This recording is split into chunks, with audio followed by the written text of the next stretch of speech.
Bom dia, irmãos. É um prazer estar aqui com vocês. Este curso é de 20 aulas. Eu uso a Bíblia Ara, que é a Almeida Revista e Atualizada, mas vocês podem acompanhar na Bíblia que vocês quiserem. Mas daí vocês precisam de uma Bíblia e de um caderno e de uma pasta específica no computador para guardar estas aulas em sequência. Enquanto vocês providenciam, se ainda não têm, eu vou me apresentar para vocês. Eu sou a professora Ana Lúcia da Cruz Costa, meu marido é o presbítero Manuel Coutinho Costa e nós congregamos na Igreja Cristã Evangélica de São José dos Campos, em São Paulo. E nós queremos dar boas-vindas a todos os que nos acompanham nesse curso. Na internet, há muitos falsos profetas, muitas notícias alarmantes e totalmente contra a Bíblia. Então, nós vamos ver aqui princípios 100% bíblicos de interpretar e de compreender as profecias. Há anos que Deus me deu a honra, o privilégio, o deslumbramento de estudar profecias. E agora ele me convocou a compartilhar com vocês o que ele tem me ensinado ao longo destes anos. Eu já dei alguns cursos sobre isso, mas não tão completo quanto este. Então, este já é um estudo mais profundo, mais atual da Bíblia e do que está acontecendo conforme as profecias da Bíblia. Então, todo mundo já pegou a sua Bíblia, não é? Algo para fazer algumas anotações, tudo bem. Então, vamos começar, meus irmãos. Então, como interpretar profecias? Esta é a nossa primeira aula. Jesus nos ensina como interpretar corretamente as profecias. Então, a Bíblia inteira aponta para Jesus. Todos os livros da Bíblia se referem a Jesus, direto ou indiretamente. Eu já conferi todos, viu? Já pesquisei isso da Bíblia toda, garanto. Então, e Jesus, quer dizer Salvador, é o nome que Deus mandou o anjo anunciar a José que ele deveria dar ao menino que nasceria de Maria. Agora, a gente fala Jesus Cristo como se fosse um nome composto, Ana Lúcia, como é o meu. Não. Jesus é o nome dele. E como homem, como todas as profecias de Gênesis a Apocalipse, ele é Messias em hebraico, então todo o Antigo Testamento fala do Messias, e ele é Cristo em grego, e significa o ungido. No Antigo Testamento, quem era ungido eram os reis, os sacerdotes e os profetas, mas o livro de Hebreus explica que Jesus é o ungido, porque ele é ao mesmo tempo rei, sacerdote e profeta, e ninguém mais é ungido depois de Jesus, certo? Então, vamos continuar vendo aqui. As regras básicas para interpretação da Bíblia. A Bíblia se explica por ela mesma. Tá certo que um dicionário ajuda, um dicionário bíblico ajudam, mas ela mesma se explica. Eu não posso dizer eu acho, não dá. Proibido dizer eu acho. Ou é a verdade ou não é. Não dá para fazer uma teoria em cima de um único versículo, como as heresias fazem.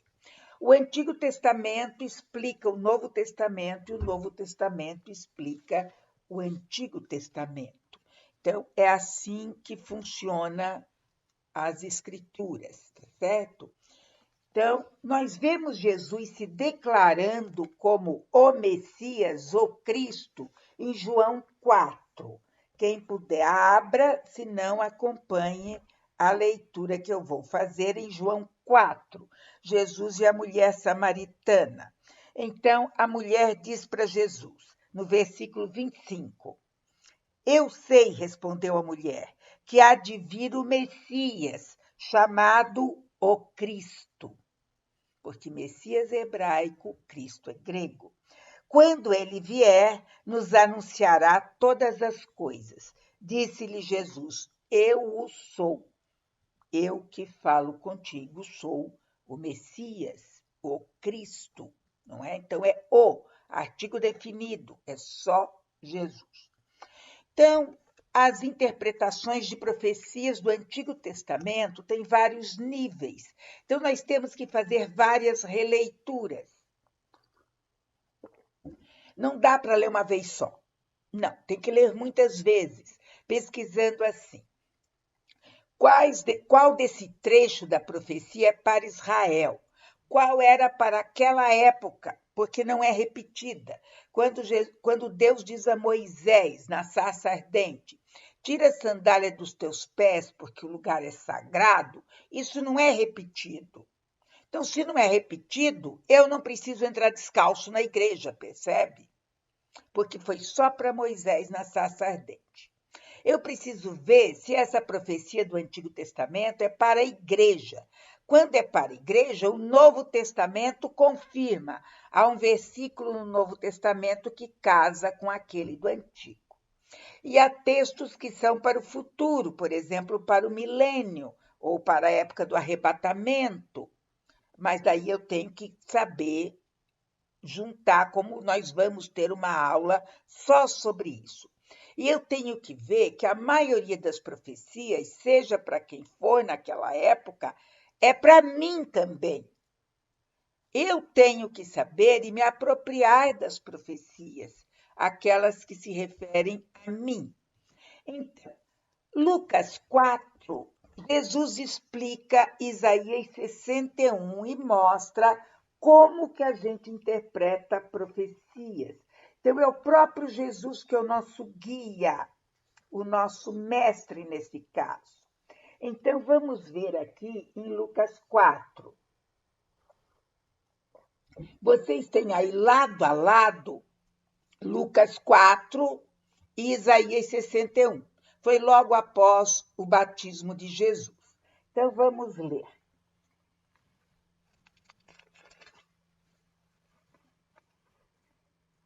A partir do versículo 16.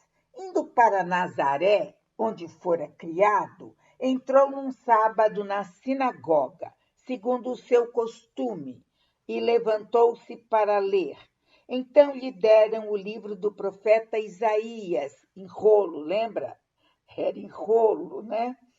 E abrindo o livro, achou o lugar onde estava escrito: O Espírito do Senhor está sobre mim, pelo que me ungiu para evangelizar os pobres, enviou-me para proclamar libertação aos cativos e restauração da vista aos cegos, para pôr em liberdade os oprimidos e apregoar o ano aceitável do Senhor.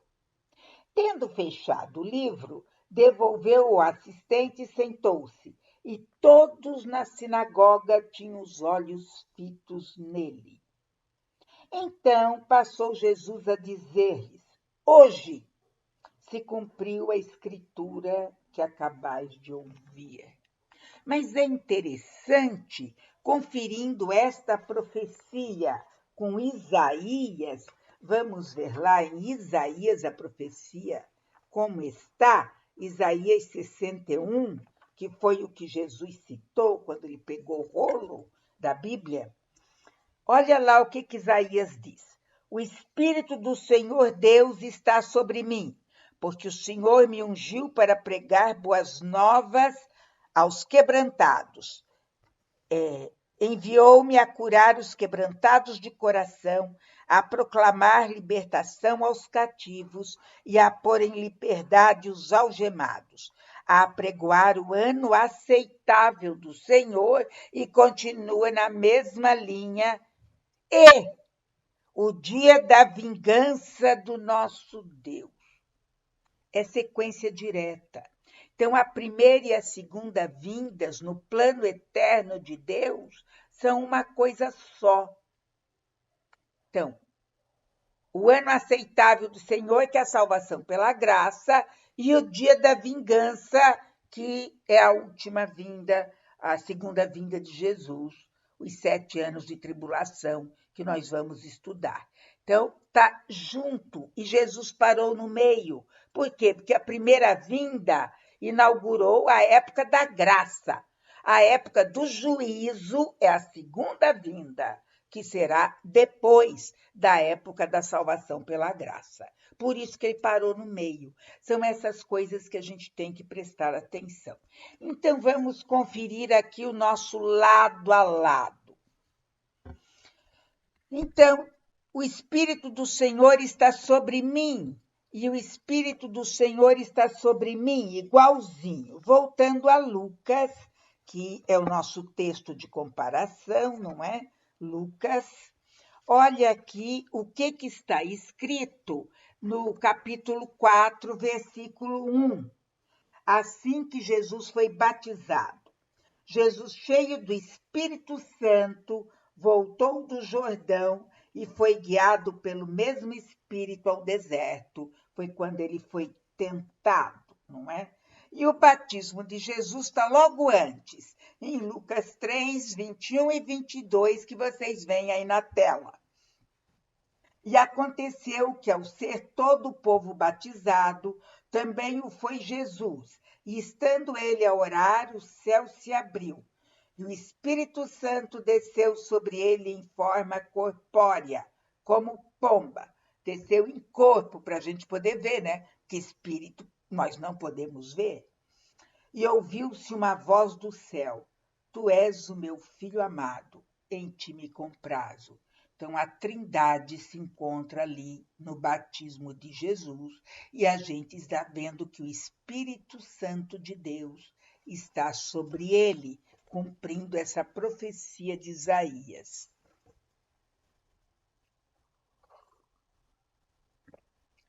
Porque o Senhor me ungiu, pelo que me ungiu, o Senhor, não é? Isso está explicado em João 4, João 17 e Hebreus, que Hebreus vai explicar o Antigo Testamento todo centrado na figura de Jesus. Agora vamos continuar. Para pregar boas novas aos quebrantados, para evangelizar os pobres. Aí tem uma gente que interpreta errado e diz que rico não vai para o céu porque Jesus veio só para os pobres. Não, esses pobres não são materialmente falando. Significa os humildes, os quebrantados. Quem que é quebrantado? É quem se arrepende do seu pecado. Quem sabe que a salvação só se encontra em Jesus e não nos seus próprios méritos. Então, no Salmo 51, 17, Davi está pedindo perdão pelos seus pecados e chorando pelos seus pecados. Então, ele está quebrantado, não é? Em Apocalipse 3, nós vemos a igreja de Laodiceia, orgulhosa, que deixa Deus de fora, porque acha que não precisa dele. Vamos ver a igreja de Laodiceia em Apocalipse 3? Então, vamos lá para o fim da Bíblia, das cartas às igrejas. Apocalipse 3. Nós só vamos ler 17 e 18 aqui. Então a igreja diz assim: estou rico e abastado e não preciso de coisa alguma. Cruz de Cristo? Eu não preciso. Eu tenho tudo. E nem sabes, olha o que Jesus diz para eles, e nem sabes que tu és infeliz, sim, miserável, pobre, cego e nu. Barbaridade! Eles tinham um coral magnífico, tinham ar-condicionado na igreja, bancos estufados, orquestra, cantores especializados. Eles têm tudo, são ricos. Parece muitas igrejas ocidentais hoje. Nos Estados Unidos eu vi várias, no Brasil também. Não precisam de Deus, eles têm tudo. Aí Jesus, na sua misericórdia, diz, no versículo 18: aconselho-te de que de mim compres ouro refinado pelo fogo para te enriqueceres. O ouro refinado são os sofrimentos que Deus nos manda para realmente purificar tudo do mundo que ainda ficou grudado em nós. Esse orgulho, essa soberba de dizer eu sou, eu pago, eu posso. Não, isso é pecado. O ouro refinado pelo fogo nos purifica disso. Vestiduras brancas para te vestires. Nós vemos em Apocalipse que quem usa vestidura branca são os que lavaram a sua alma no sangue do Cordeiro. Eles não lavaram.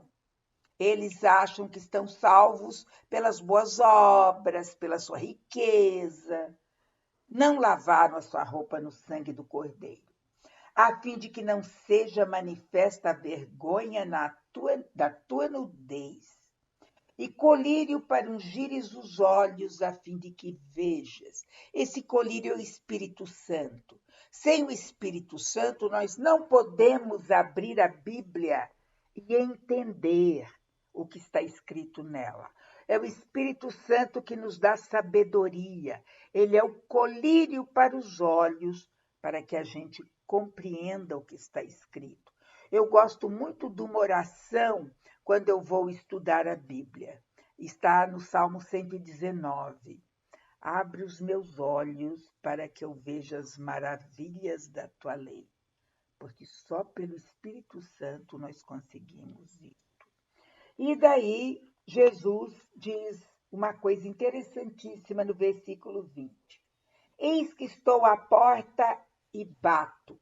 Jesus estava do lado de fora dessa igreja rica, do lado de fora. Se alguém ouvir a minha voz, uma pessoa, uma de cada vez, ele nem fala com a igreja toda, porque a igreja é tão orgulhosa. Uma pessoa que abra a porta para Jesus. Eu entrarei e cearei com ele comigo. Então, é um convite que Jesus faz a uma igreja. Pensem bem no que ele está dizendo aqui. Então, são esses os pobres, os que são humildes, os que sabem que sem Jesus não tem salvação. Pelos meus méritos, não tem salvação. Dinheiro nenhum compra o céu. Aí continua Lucas com Isaías. Então, para proclamar libertação aos cativos, notem que é igual. Quem são esses cativos? Os escravizados por Satanás. Não são os que estão prisioneiros numa cadeia. Vamos ver a explicação de João. Lembre, é a própria Bíblia que explica o significado dela. Então, vamos ler João 8, 32 a 36.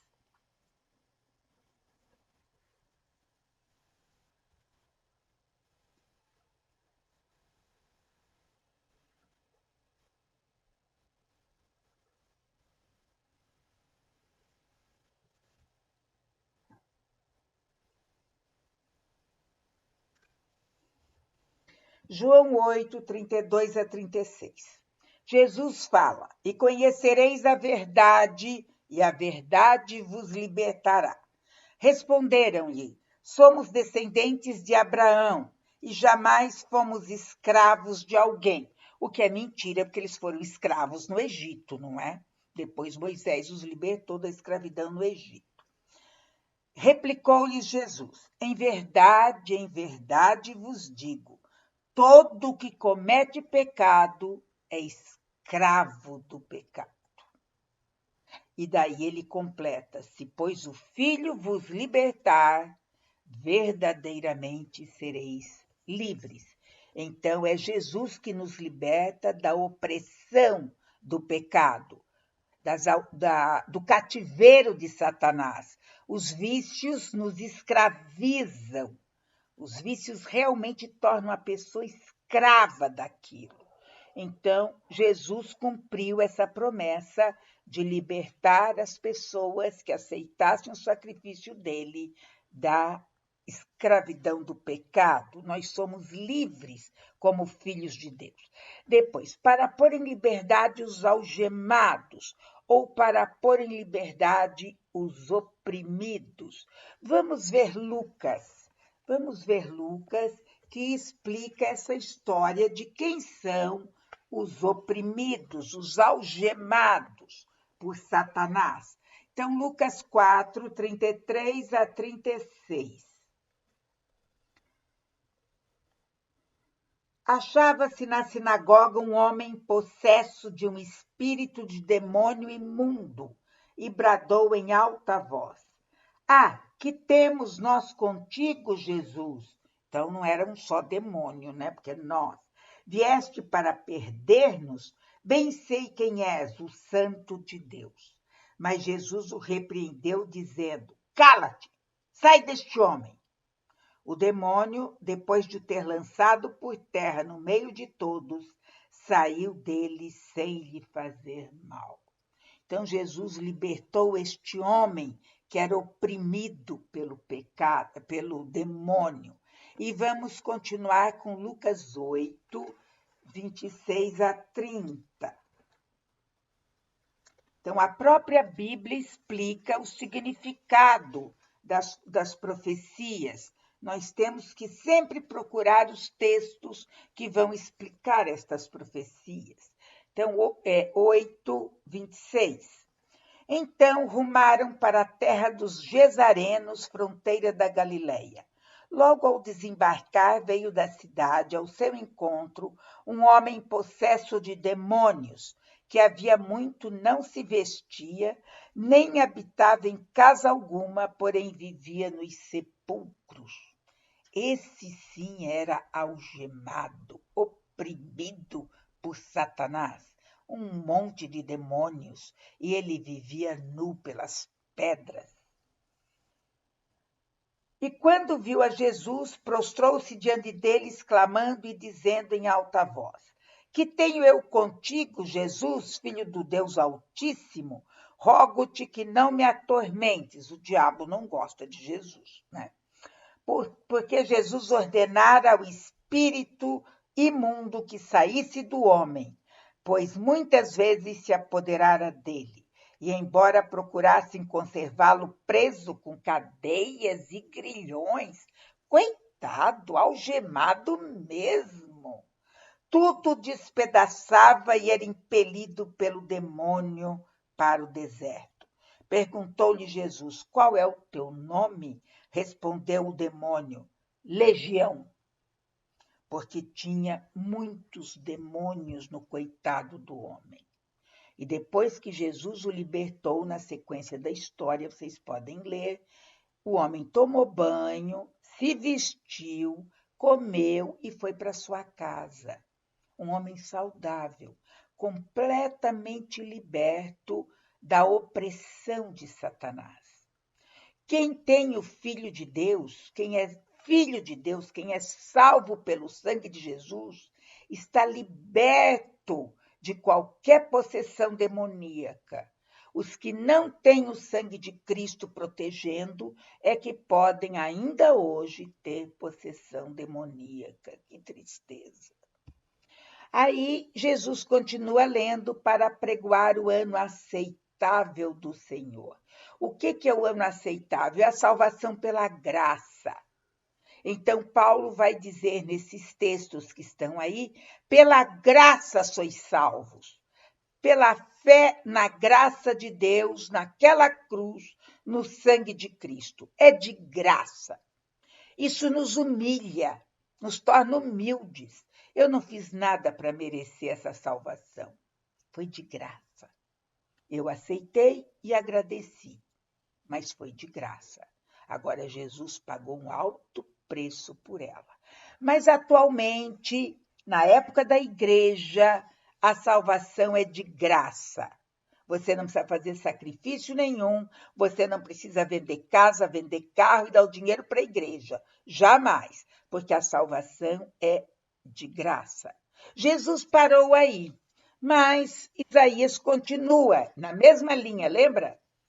O dia da vingança do nosso Deus. O dia da vingança é para todos os que perseguem os filhos de Deus. Aí é o dia da vingança. Então, nós não temos que ter medo das pragas do Apocalipse, como vamos estudar, porque Jesus nos libertou dos castigos do Apocalipse.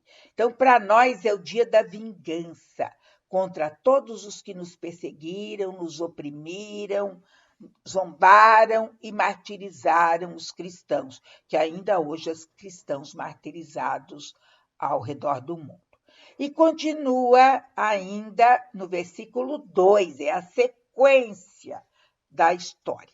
A consolar todos os que choram. Essa promessa Jesus disse quando falou no Sermão do Monte sobre as bem-aventuranças, que ele ia consolar todos os que choram. Hoje em dia o consolo é espiritual. Quando alguém falece, tanta gente está morrendo de Covid ou de outras doenças, a gente fica muito triste, mas Deus nos consola, o Espírito de Deus nos consola. Mas um dia no céu, todas as nossas lágrimas estarão secas. Então, o evento segunda vinda na Bíblia, principalmente no Antigo Testamento, todos os acontecimentos segunda vinda são chamados assim: o dia, com letra maiúscula, o grande dia, o dia do Senhor, o dia da vitória, aquele dia, ou o dia da ira, não é? O dia da vingança. Bem, então, cada vez que aparece isso no Antigo Testamento, está se referindo a profecias sobre a segunda vinda de Cristo. Eu dei o mapa da mina para vocês. Vocês já sabem que essas profecias se referem à segunda vinda, ao que está descrito em Apocalipse. Então, profecias da segunda vinda aí em Isaías. Vamos abrir as nossas Bíblias em Isaías. Isaías 61, que é o nosso texto básico aqui, não é? Então, já interpretamos o versículo 2, agora vamos para o 3, não é? O que está escrito no 3? Depois você lê, tá? Pode ler? E a pôr sobre os que em Sião estão de luto uma coroa em vez de cinzas, óleo de alegria em vez de pranto, veste de louvor em vez de espírito angustiado, a fim de que se chamem carvalhos de justiça, plantados pelo Senhor para a sua glória. Então, vocês veem que Sião é o monte sobre o qual foi erguida Jerusalém, ela era chamada Sião, não é? E o templo dos judeus ficava em cima do monte Sião. Aí nós temos que eles perderam tudo isso quando os romanos destruíram Jerusalém no ano 70. Nós vamos ver uma aula que trata disso quando fala das profecias de Daniel. E durante quase 2000 anos, Israel foi um deserto cheio de escombros. Havia batalhas sem fim entre cruzados e árabes, e batalhas e batalhas. Vinha um, construía, outro vinha, destruía, não é? Agora, fato inacreditável, quase 2000 anos depois, a nação foi restaurada. É milagre de Deus e é cumprimento de milhares de profecias. E os judeus que voltaram para Israel do mundo inteiro construíram belíssimas cidades, pomares, jardins, tem agricultura. Israel é um país excelente em matéria de qualidade de vida e de tecnologia de ponta. As principais descobertas atuais em tecnologias foram feitas em Israel. E pessoas do mundo inteiro foram para lá conforme as profecias. E estão lá trabalhando, sejam judeus ou não. E nós temos essas profecias em Isaías, Jeremias, Ezequiel. Eu não vou lê-las porque o tempo é curto, mas vocês leiam, por favor, porque Deus promete que eles voltariam e que eles transformariam o deserto num jardim.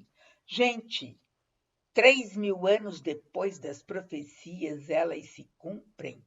Não é extraordinário? Não é extraordinário? É um assombro. Nós vamos estudar detalhes disso depois.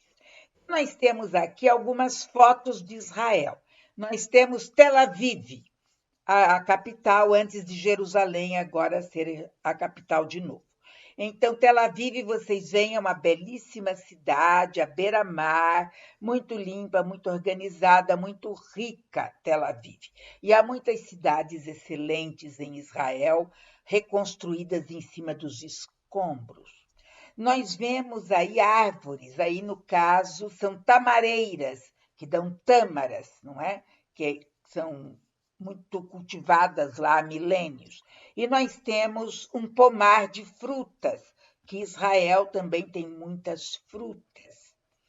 Aí, continuando as profecias da segunda vinda em Isaías 61. Mas vamos ler ainda sobre Israel. Você lê, por favor, o de 4 a 6. Edificarão os lugares antigamente assolados, restaurarão os de antes destruídos e renovarão as cidades arruinadas, destruídas de geração em geração. Estranhos se apresentarão e apacentarão os vossos rebanhos. Estrangeiros serão os vossos lavradores e os vossos vinhateiros. Mas vós sereis chamados sacerdotes do Senhor, e vos chamarão ministros de nosso Deus. Comereis as riquezas das nações, e na sua glória vos gloriareis.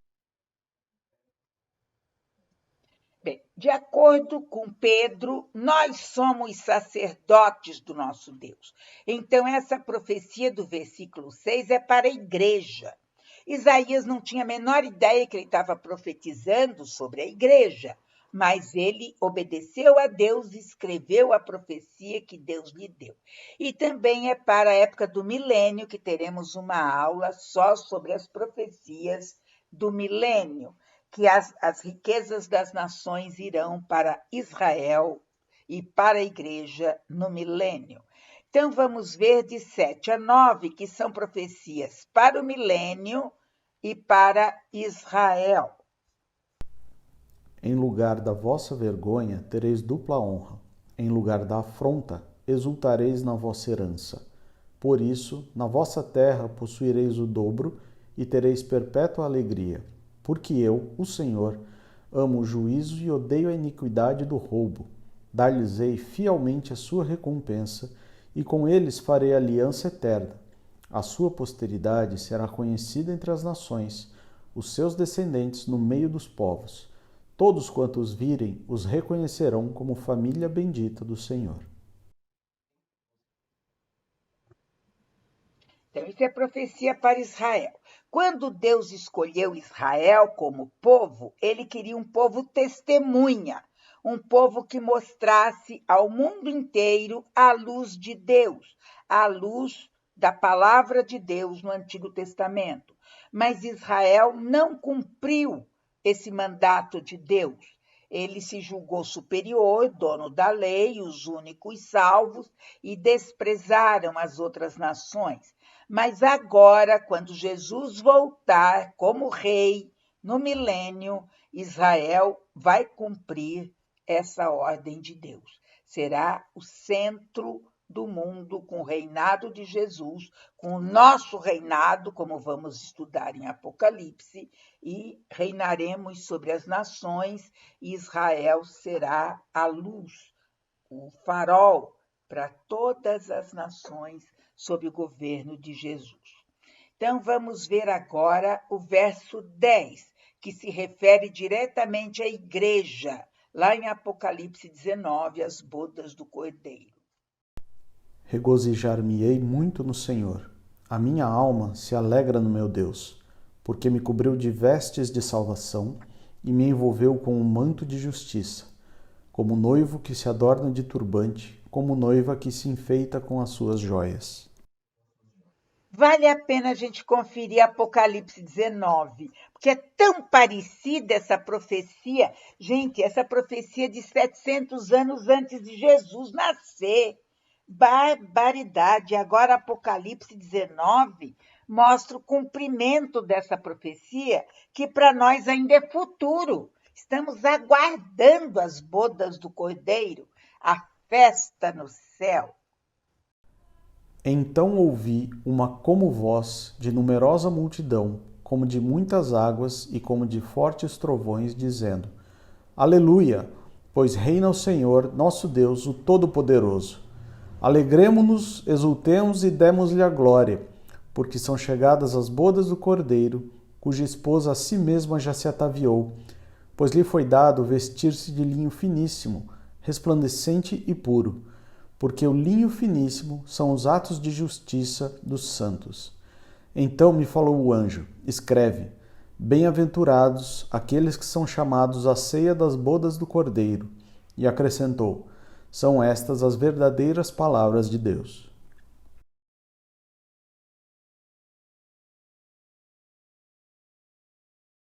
Ataviou e se enfeitou, colocou rendas, colocou joias nas suas roupas.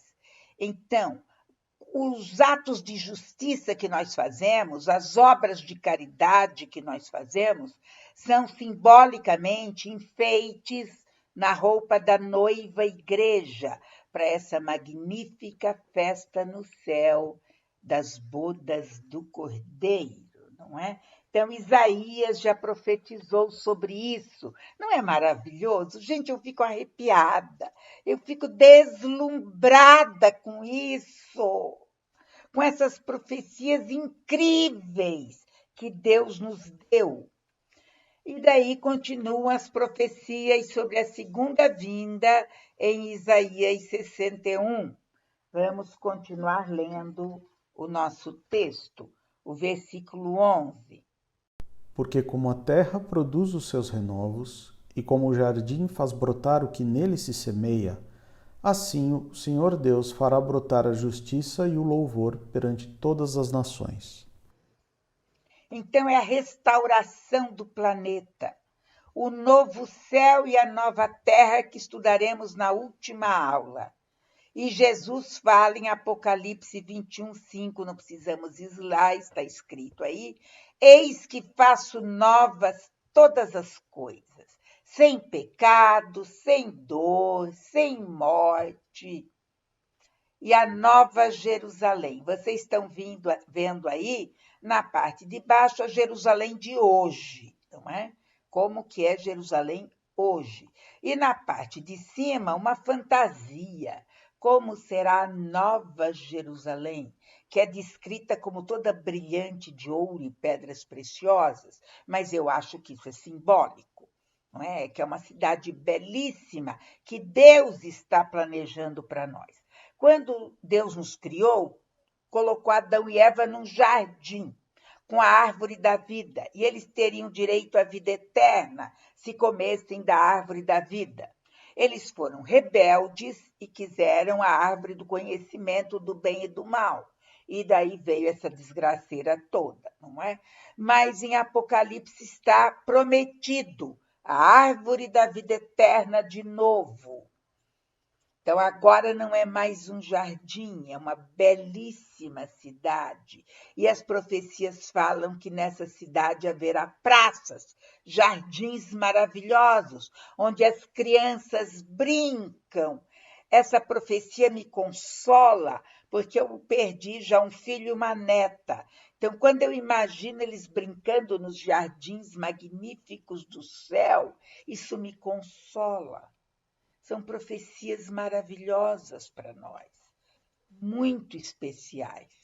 Então, eu queria convidar vocês a, durante esta semana, lerem essas profecias indicadas, meditarem Isaías 61, tá certo? Para a gente continuar na próxima semana. Então, na sequência das aulas, na próxima semana, nós vamos ver o anticristo, as profecias sobre o anticristo, porque nós temos que estar preparados para ele. Jesus avisou: não se deixe enganar por ele. Então, para não sermos enganados, a próxima aula vai mostrar todas as profecias e todas as referências sobre esse enganador que está para chegar no mundo, enganar todo mundo que não está firme na Bíblia, porque a palavra de Deus explica direitinho quem é esse anticristo que está previsto. Então, isso será na próxima aula e eu aguardo vocês. Boa noite, boa semana.